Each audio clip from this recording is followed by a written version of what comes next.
Hi viewers, welcome to our channel. ప్రస్తుతం మనతో పాటు భరద్వాజ్ గారు సీనియర్ జర్నలిస్ట్ ఉన్నారు. వారితో ఒకసారి మాట్లాడదాం. సార్ నమస్కారం సార్. నమస్తే అండి. సార్, పవన్ కళ్యాణ్ గారి భద్రతా విషయంలో జనసేన వాళ్ళు ఆందోళన వ్యక్తం చేస్తున్నారు సార్. నిన్న జనసేన ఆఫీస్ పైన 10 నుంచి 20 నిమిషాల పాటు డ్రోన్లు ఎగరేస్తారని చెప్పేసి వాళ్ళు కంప్లైంట్ కూడా చేశారు. అంటే ఇది కంటిన్యూస్ గా జరుగుతుంది. ఒకసారి పవన్ కళ్యాణ్ గారు గిరిజన ప్రాంతాలను పర్యటించినప్పుడు ఒక నకిలీ పోలీస్ ఏర్పాటు చేశారు, అక్కడ పెట్టారు. అలాగే బుక్ ఫేర్కి వెళ్ళినప్పుడు అక్కడ పవర్ కట్ అయిపోయింది ఆయన మాట్లాడుతున్నప్పుడు. ఈ విధంగా కంటిన్యూస్ గా ఆయన భద్రతా వైఫల్యాలు జరుగుతుంది, ఇక్కడ అనిత గారి వైఫల్యం కూడా ఉంది అని చెప్పేసి వాళ్ళు ఆందోళన అయితే వ్యక్తం చేస్తున్నారు సార్. అసలు ఏం జరుగుతుంది పవన్ కళ్యాణ్ గారి భద్రత విషయంలో? అంటే చాలా సందర్భాల్లో ఇలాంటి అంశాలు చర్చకు వస్తాయి. చర్చకు రావటమే కాదు, ఇలాంటి సందేహాలతో మొదలైన ప్రయాణాలు అవి రాజకీయ వివాదాలుగా మారి కొన్ని సంచలనాలకు దారితీసే వ్యవహారాలుగా కూడా తయారైన సందర్భాలు అనేక ఉన్నాయి చరిత్రలో. ఉదాహరణకి చంద్రశేఖర్ ప్రభుత్వం కుప్పకూలి 91 పార్లమెంట్ ఎలక్షన్స్కి దారితీసినటువంటి పరిస్థితులు గమనిస్తే రాజీవ్ గాంధీ గారి ఇంటి మీదుగా ఏవో విమానాలు ఎగిరాయి అనేది ఒక ఎలిగేషన్ బలంగా జరిగింది. అప్పుడు ఆయన భద్రతకి సంబంధించి ముప్పు ఉంది, రాజీవ్ గాంధీ గారి భద్రత మీద దృష్టి పెట్టడం లేదు ప్రభుత్వం, కేంద్రం గాలికి వదిలేసింది అనేది. అంటే ఇందిరాగాంధీ గారి హత్య జరిగిన తర్వాత రాజీవ్ గాంధీ గారికి కూడా ఆ స్థాయి థ్రెట్స్ ఉన్నాయి కాబట్టి కాన్షియస్గా లేదు ప్రభుత్వం అని అప్పుడు ఇలాగే ఆయనే స్వయంగా ఆగ్రహం వ్యక్తం చేశాడు రాజీవ్ గాంధీ గారు. ఈ ప్రాసెస్లోనే చంద్రశేఖర్ ప్రభుత్వం కుప్పకూలి ఎలక్షన్స్కి వెళ్ళారు. విచిత్రంగా ఎన్నికల ప్రచారంలో రాజీవ్ గాంధీ గారు హత్యకి గురయ్యారు ఎల్టీటీఈ చేతుల్లో, పెరంబదూరులో. ఆ హత్యకి గురి కావటం, ఇలాంటి ప్రమాదం ఉంటుందేమో అని చెప్పి ముందే చర్చ జరగటం, ఆ చర్చల్లో భాగంగానే ఇది జరగటం, ఆయన వాంటెడ్గా చేస్తున్నాడు, ఇది ప్రభుత్వాన్ని కూల్చడం కోసం చేస్తున్నాడు అనే ప్రచారం కూడా జరగటం, కానీ హత్య జరగటం, ఇలాంటి అనేక ఇన్సిడెంట్లు కనిపిస్తాయి. ఇలాంటి ఈ డ్రోన్లు ఎగిరినాయి మా ఇంటి మీద నుంచి, మా భద్రతని ప్రభుత్వం పట్టించుకోవడం లేదు. నిజానికి అప్పుడు విపి సింగ్ ప్రభుత్వం కుప్పకూలిన తర్వాత ఏర్పడినటువంటి చంద్రశేఖర్ ప్రభుత్వాన్ని ఆ డిజైన్లో ఆయన ప్రధాని అవటం వెనకాల రాజీవ్ గాంధీ గారి పాత్ర ఉంది అనేది అందరికీ తెలిసిన విషయమే. విపి సింగ్ని తప్పించటంలో ఆయన పాత్ర ఉంది, అలాగే చంద్రశేఖర్ని ఎక్కించటంలో ఆయన పాత్ర ఉంది అనేది అప్పటి రాజకీయాలు తెలిసిన వాళ్ళందరికీ తెలిసిన విషయం. కానీ ఆయనే స్వయంగా మళ్ళీ ఈ ప్రభుత్వం మీద విమర్శలు చేయటం అనేది కొంచెం సెన్సేషన్ క్రియేట్ చేసింది. ఇదేంటి వీరు ఏర్పాటు చేసిన ప్రభుత్వం మీదే వీరు నిందలేస్తున్నారు అని. అలాంటి కొన్ని పోలికలు ఇక్కడ కనిపిస్తాయి. అంటే ఒకవైపు ఆయన కూటమిలో భాగస్వామి అయినటువంటి పార్టీకి చెందిన నాయకుడు, ఆ పార్టీ కార్యాలయం మీద నుంచి డ్రోన్స్ ఎగిరినాయి అనేది ఇప్పుడు గొడవ. అంటే భద్రతాపరమైనటువంటి వైఫల్యాలు ఉంటే దీన్ని లీడ్ తీసుకుంటే ఏదైనా ప్రమాదం జరగచ్చు. ఆ రోజున జరిగినట్టు అయితే ఆ రోజున ఊహించిన ప్రమాదం వేరు, జరిగిన ప్రమాదం వేరు. అది ఎల్టీటీఈ నుంచి జరిగినటువంటి ప్రమాదం. ఆయన ఇండియన్ పీస్ కీపింగ్ ఫోర్స్ అనే పేరుతో శ్రీలంకలో జరిపినటువంటి విన్యాసాల ఫలితంగా జరిగినటువంటి దాడి అది. ఆ దాడిలో చనిపోయాడు ఆయన. అయితే ఇక్కడ అలాంటి సందర్భం ఉందా అనేది ఒక చర్చ. అటువంటిది ఉన్నా లేకపోయినప్పటికీ ఆయన్ని టార్గెట్ చేస్తున్నటువంటి వ్యవహారం ఎవరైనా బెదిరింపులు ఉన్నాయా, గతంలో ఎవరైనా మాట్లాడారా? టార్గెట్ చేయడానికి బేస్ ఏదో ఉండాలి కదా, ఒక పునాది ఉండాలి. ఆ పునాది ఏమని చూపిస్తారు అనేది ఒక ప్రశ్న. ఎవరైనా సరే, అంటే ప్రస్తుతం ఆంధ్రప్రదేశ్ రాజకీయాల్లో ఉన్నటువంటి వాతావరణంలో ఆయన్ని టార్గెట్ చేయాల్సినటువంటి అవసరం ఎవరికి ఉంటుంది అనేది ప్రశ్న. అది ఒకవేళ వీళ్ళు ప్రతిపక్షంగా చెప్తున్నటువంటి వైఎస్ఆర్సీపీ నుంచి ఏదైనా జరుగుతుందా, అటువైపు ఫ్యాబ్రికేషన్ ఏదైనా వెళ్తుందా అనేది పక్కన పెట్టేస్తే, జనరల్గా ఇలాంటి వ్యవహారాల్లో ఎక్కడో చోట ఏదో ఒక ఉగ్రవాదపు లింక్ ఉందా అనే కోణంలో దర్యాప్తు జరుగుతుంది. అది ఎవరైనా కావచ్చు, అంటే ఉగ్రవాదము అంటే ఏ శాఖ వైపు నుంచి అయినా కావచ్చు అనుకుంటే అలాంటి ఇంటెలిజెన్స్ నివేదికలు ఏమైనా ఉన్నాయా గతంలో? ఈయన ఏవైనా ఆ ఆర్గనైజేషన్స్ వ్యతిరేకంగా అలా ఎప్పుడైనా వ్యవహరించారా? వాళ్ళకి కోపం తెప్పించే ప్రయత్నం చేశారా? లేదు ఇస్లామిక్ ఆర్గనైజేషన్సా, లేకపోతే లెఫ్ట్ ఎక్స్ట్రీమ్ గ్రూప్సా? ఇటువైపు కానీ అటువైపు కానీ ఎటువైపు నుంచి అయినా ఆయనకు థ్రెట్ ఉన్నట్టుగా ఎప్పుడైనా వార్తలు వచ్చాయా? ఎక్కడా కూడా మనకు అలాంటి సంఘటనలు, సందర్భాలు ఎక్కడా కనిపించలేదు. పైగా ఈయన ఇటువైపు బాగానే మంచి సత్సంబంధాలే కలిగి ఉన్నాడు. లెఫ్ట్ ఎక్స్ట్రీమిస్ట్ గ్రూపులతో ఆయనకు సత్సంబంధాలు ఉన్నాయి కాబట్టి, రెండోది వాటి ప్రభావం ఇప్పుడు ఆంధ్రప్రదేశ్లో లేదు. లేకపోవడం చేత కూడా ఈయన్ని టార్గెట్ చేసే అవకాశము, అవసరం వాళ్ళకి లేదు.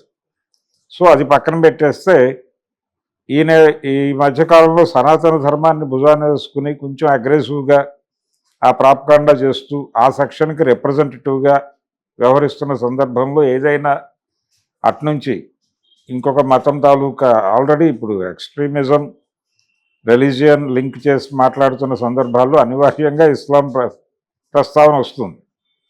అలాంటి వింగ్స్ ఏవైనా ఈయన మీద దృష్టి పెట్టాయనే సమాచారం ఏమైనా ఉందా? అది కూడా ఉండే అవకాశాలు 100కి 150% లేవు. మరి డ్రోన్లు ఎగరేసిన వాళ్ళు ఎవరు అనేది చూడాలి. అంటే ఇంటెలిజెన్స్ నుంచి ఏవైనా ఇలాంటి కాషన్ నోటీసులు ఉంటే మాత్రమే ప్రభుత్వం చాలా జాగ్రత్తగా వ్యవహరిస్తుంది. అప్పుడు పట్టించుకోకపోవడం తప్పు. ఇంటెలిజెన్స్ చెప్పినప్పటికీ వీళ్ళు పట్టించుకోలేదు అంటే ఇంటెలిజెన్స్ నివేదిక కూడా ఓ ప్రాతిపదిక ఉండాలి. ఆ ప్రాతిపదిక ఉందా లేదా అనేది మనకి ఇక్కడ పవన్ కళ్యాణ్ విషయంలో అర్థం కాదు. కానీ అక్కడ డ్రోన్లు ఎగిరినాయి కాబట్టి అదేదో భద్రతకు సంబంధించిన వైఫల్యంగా వాళ్ళు చెప్పడం అనేది, అది మాట్లాడటం తప్పని నేను అంటలేదు. జనసేన నుంచి అభిప్రాయ ప్రకటన చేయడం తప్పేం కాదు. అంటే వాళ్ళ నాయకుడి భద్రత వాళ్ళకి ముఖ్యము కాబట్టి వాళ్ళు ఇదేదో కొంచెం తేడాగా అనిపిస్తోంది అనేది ప్రభుత్వం దృష్టికి తీసుకువెళ్లే ప్రయత్నం చేయడం వరకు తప్పు కాదు. అలాగే బుక్ ఫైర్లో కరెంటు పోవటం కానీ, లేకపోతే ఈ నకిలీ పోలీస్ వ్యవహారానికి సంబంధించి అతను ఆల్రెడీ కన్ఫెస్ అవుతూ ఒక ప్రకటన చేశాడు. తన ఎంతూజియాజంతోనే ఎంటర్ అయ్యాను, తన ప్రోగ్రామే ఇది, దీనిలో ఎవరి ఇన్వాల్వ్మెంటు లేదనే విషయం అతను కొంతమేరకు ఎస్టాబ్లిష్ చేసే ప్రయత్నం చేశాడు. దాని మీద ఇంకా నడుస్తోంది. అది జరగనివ్వండి. అదేదో ఒక ఫ్యాక్ట్ బయటకు వస్తుంది, వచ్చిన తర్వాత ఆ గొడవ ఏంటనేది క్లారిటీ వస్తుంది. ప్రస్తుతానికైతే అదొకటి, ఒక చిన్న అనుమానం. ఈ కరెంటు పోవడం రావటం అనేది అది టెక్నికల్గా జరిగితే జరిగి ఉండొచ్చు. అక్కడ అంటే పవర్ పోయి ఇమ్మీడియట్గా జనరేటర్స్ ఆన్ కావడానికి ఏదైనా గ్యాప్ తీసుకుందా అనేది ఒకటి చూడాలి.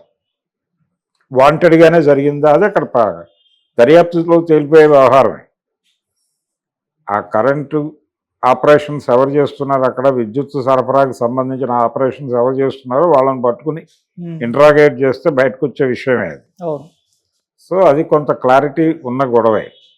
కానీ భద్రతకి సంబంధించిన ముప్పు ఉంది అని గనక వీళ్ళకి అనిపిస్తే ఒక కంప్లైంట్ లాంచ్ చేయొచ్చు, దాని మీద ఫైట్ చేయవచ్చు. కానీ వీళ్ళు స్ట్రైట్గా హోంమంత్రిని టార్గెట్ చేయటం అనేది ఇబ్బందికరం. గతంలో ఆల్రెడీ ఇలాంటి ప్రయత్నం ఒకటి ఆయనే స్వయంగా చేసినటువంటి విషయం మనం చూసాం. ఏది నేనే కనుక హోంమంత్రిని అయితే సినిమా వేరేగా ఉంటుంది అని ఆయన ఒక వార్నింగ్ కాల్ ఇచ్చాడు ప్రపంచానికి. ఒకవేళ ఆ వార్నింగ్ కాల్ నేపథ్యంలో ఏవైనా ఈ దాడులు చేయటానికి సిద్ధపడుతున్నారా అనే యాంగిల్ కూడా ఒకటి తీసుకోవచ్చు. ఏది ఆయన ఎవరి గురించి మాట్లాడారు, అప్పుడు ఎవరి గురించి ఆ ప్రకటన చేశాడు? చాలా చోట్ల చట్టపరమైనటువంటి ఉల్లంఘనలు జరుగుతున్నాయి, పోలీసు యంత్రాంగం సరిగా వ్యవహరించటం లేదు, నేరస్తుల్ని పట్టుకోవడంలో కొంత తాత్సారం జరుగుతోంది అనే యాంగిల్లో ఆయన మాట్లాడుతూ, నేను గనక ఛార్జ్ తీసుకుంటే పరిస్థితులు వేరుగా ఉంటాయి, ఇలా ఉండదు, ఒళ్ళు దగ్గర పెట్టుకుని బిహేవ్ చేయండి అని ఒక వార్నింగ్ కాల్ ఇచ్చాడు. అప్పుడు ఆయన టార్గెట్ చేసిన వాళ్ళల్లో ప్రధానంగా ప్రతిపక్షం ఉంది కాబట్టి అట్నుంచి ఏమైనా జరుగుతుందా, అదేమన్నా లీడ్ జరిగిందా అనేది ఒకటి చూడాలి. ఇలా అనేక అంశాలు ఉన్నాయి దీనిలో లింక్ అయ్యి. దీని మీద ప్రోబ్ చేయమని వీళ్ళకు ఉన్నటువంటి సకల అనుమానాలని ప్రస్తావిస్తూ ఒక కంప్లైంట్ ప్రభుత్వం ముందు పెట్టడం వేరు, నేరుగా ఒక శాఖను టార్గెట్ చేస్తూ మాట్లాడటం అనేది వేరు. అది ఇబ్బందికరం, సబ్స్టేటివ్గా ఉంటుంది అధికార పార్టీకి. అధికార పార్టీ అంటే వీళ్ళు అధికారంలోనే ఉన్నారు కానీ లీడ్ చేస్తున్నటువంటి పార్టీ తెలుగుదేశం. తెలుగుదేశం పార్టీ తాలూకా మంత్రి పదవి అది. అంటే ఆ పార్టీ తాలూకా మంత్రి గురించి మాట్లాడాల్సి వచ్చినప్పుడు అది ఒక ప్రాపర్ వేదిక మీద మాట్లాడాలి. నేరుగా ముఖ్యమంత్రి సమక్షంలో మాట్లాడాలి, లేదంటే కేబినెట్ సమావేశంలో కేబినెట్ దృష్టికైనా తీసుకురావాలి. కేబినెట్ దృష్టికి తీసుకురావడం కన్నా కూడా స్ట్రైట్ అవే సీఎంతో యాక్సెస్ ఉంటుంది కాబట్టి నేరుగా అక్కడ ప్రస్తావించి తేల్చేసుకుంటే సరిపోతుంది. ఇలాంటి ప్రయత్నాలు ఏవి జరగకుండా వేగ్గా ఇలాంటివి చేయటం వలన అనవసరమైనటువంటి అభిప్రాయాలు ప్రజల్లో వీళ్ళే ప్లాంట్ చేసిన వాళ్ళు అవుతారు. ఈ ప్లాంట్ చేసినటువంటి అభిప్రాయాల ప్రాతిపదికగా ఇతరులు రకరకాల కథనాలు పుట్టిస్తారు. ఆ పుట్టించే కథనాలు కూటమిలో ముసలము, ఇక విడిపోతున్నారు, పవన్ కళ్యాణ్ రేపు ఎల్లుండో గుడ్ బై చెప్పబోతున్నాడు టైప్ వార్తలు స్ప్రెడ్ అవుతాయి. మీరెందుకు అలాంటి వార్తలు స్ప్రెడ్ చేయడానికి అవకాశం ఇవ్వాలా? అందుకని మీరు ఆరోపణ చేసేటప్పుడు జరిగిన విషయం స్పష్టం. డ్రోన్లో ఎగిరిన మాట వాస్తవం, అక్కడ ఆయన కనిపించిన మాట వాస్తవం, ఎవరు నకిలీ పోలీసు, ఇవన్నీ ఫ్యాక్చువల్గా కనిపిస్తున్న విజిబుల్గా ఉన్నవే కాబట్టి వీటి ఆధారంగా మీరు ఒక కంప్లైంట్ లాంచ్ చేయవచ్చు, క్లారిటీ పొందవచ్చు, ఒక నివేదిక కోరవచ్చు. ఆ నివేదికను ప్రజల సమక్షంలో కూడా పెట్టాలి. ఎందుకు ప్రజల సమక్షంలో పెట్టాలంటే ఆయన ప్రజానాయకుడు కాబట్టి, ప్రజలు ఓట్లేస్తే ఆయన నాయకుడు అయ్యాడు కాబట్టి ప్రజలకు కూడా ఈ విషయాలు తెలియాల్సిన అవసరం ఉంటుంది. అందుకని ఆ బాధ్యత కూడా ప్రాపర్గా నిర్వహించాల్సి ఉంటుంది. ఆరోపణ చేయడంతో పాటు ఈ బాధ్యత, రెస్పాన్సిబిలిటీ కూడా ఉంది ఆ పార్టీకి, ఆ నాయకత్వానికి. మరి ఆ మేరకు వాళ్ళు తీసుకుని చేస్తారా లేదా అనేది చూద్దాం. Okay sir, thank you so much. Thank you.